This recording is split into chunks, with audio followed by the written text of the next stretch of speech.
Hello everyone, welcome to the channel. Darren here. I'm a bit flabbergasted by what's happened in the last few days.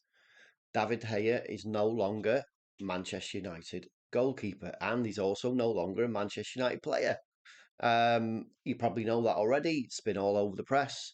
Um, but at the end of the day, we don't have a number one right now. Right now, what's happening is obviously Ten Hag's trying to get Andrea Onana from Inter. Um, it wasn't what we expected going into this transfer window.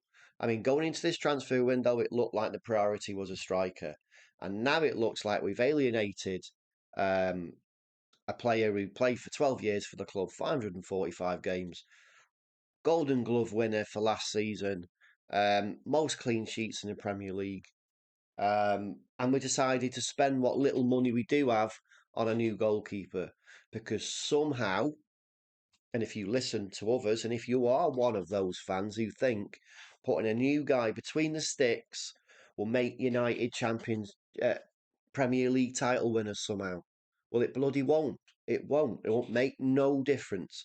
And whilst old man's up and say that this guy had some faults, like all the players in the squad and players in every squad throughout the Premier League and every professional football division on the planet. Human beings are by their very nature prone to mistakes, and this guy was prone to mistakes. But at the end of the day, right, when he cut to the chase, this guy was a record holder. This guy was a faithful servant to the club.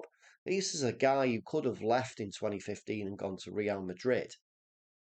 He didn't leave, and he stayed and was loyal to every manager that's come and gone since Sir Alex Ferguson left.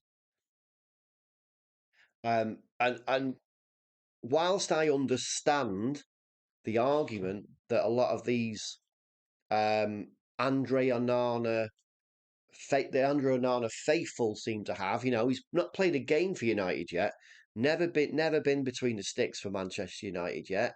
Yet, if you watch channels like the United Stand, now I'm not talking about Mark Goldbridge here. I'm talking about some of his other people that work for him who also present for that channel. Um, so there's one person individually who seems to think that Andre Onana is the answer to all of Manchester United woes. If you listen to that person speak, you'd think that this guy's a second coming of Jesus Christ or something. At the end of the day, he hasn't played for us yet. Well, look at it this way. De Gea's gone. Henderson's leaving, but he wants to go Nottingham Forest, and he was never going to be a number one. And in fact, I don't think he was even good enough to be a number two. And Henderson doesn't want to stay at United. So ultimately, we are goalkeeperless right now. Unless I've missed something this morning and Onana suddenly become a United player, which yesterday I know he wasn't, we are goalkeeperless right now. We don't have a goalkeeper. Now, I don't know what United's game plan was with De Gea, but ultimately, some people were saying maybe they want to keep him on as a number two, offer him 150,000 a week to stay on as a number two. Well, De Gea was never going to do that, was he? He's 32 years old. He's probably got a couple of hundred games left in him, at a top level. Uh, and you, this guy's a free agent now. He can go absolutely anywhere. I'm telling you, don't be surprised if you see him in a Newcastle United or, some other rival shirt next season. I mean, the way that guy's been treated, where's his loyalty lie? I mean, half the fan base have been calling for him to go, giving him disgusting levels of abuse for months on end. Half of the fan base have been for him, but it just feels like the club have just basically muddied the waters a little bit and been a bit disgraceful in his treatment and think that for him may change his outlook on where he might go next. May he want to go to somewhere like Newcastle United. Now, Could he even go there? I don't know. I mean, at the end of the day, their goalkeeper seems reliable for them last season. Will they even be looking to replace a goalkeeper? I mean, obviously, Liverpool wouldn't want him because Alisson is fantastic, absolutely fantastic, probably considered the best goalkeeper in the world right now. City have Edison, which again he's up there with the best. And De Gea, whilst he was considered to be the best in the world for a few seasons, he probably isn't at that level right now. But he is still among the elite goalkeepers of the world. So therefore, among the elite goalkeepers in the Premier League. So if he can stay and play for, let's say, Aston Villa, let's say there was talk that Aston Villa had a uh, war chest of £200 million to spend this summer. So maybe he could end up being in their plans. I mean, the guy can go anywhere for free. Um, if he wants a signing on fee, he can take a signing on fee, but he doesn't have to have a signing on fee. He can go absolutely anywhere he wants. Now, my only gripe really is with how he was treated by the club. Um, I would have kept him. I wouldn't have spent money from what is seems to be a small budget on a new keeper. He would have been. I'd have looked to replace him probably at the end of next season. Been starting to look anyway. Uh, put some feelers out, trying to find out who might be interested. Now, obviously, if Andre Onana does come in, I'll back him all the way.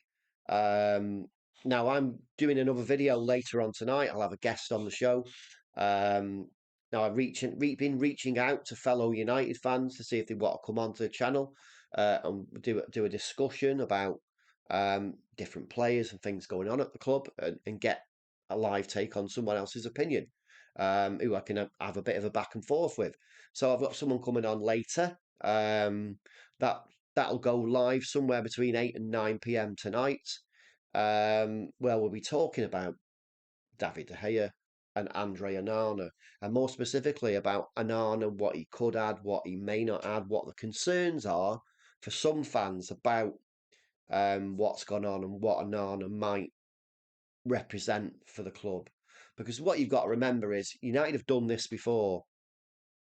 When Peter Schmeichel left, we were in the goalkeeping wilderness for, I don't know, 6 or 7 years. So, what, two or three, maybe four different goalkeepers at that time until we went from Peter Schmeichel to Edwin van der Sar.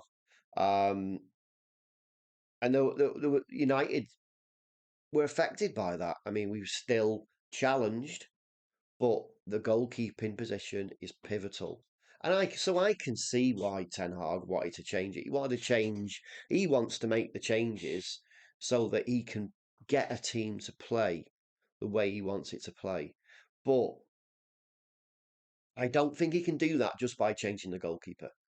You've watched United, I've watched United, and you know that movement off the ball isn't up to scratch.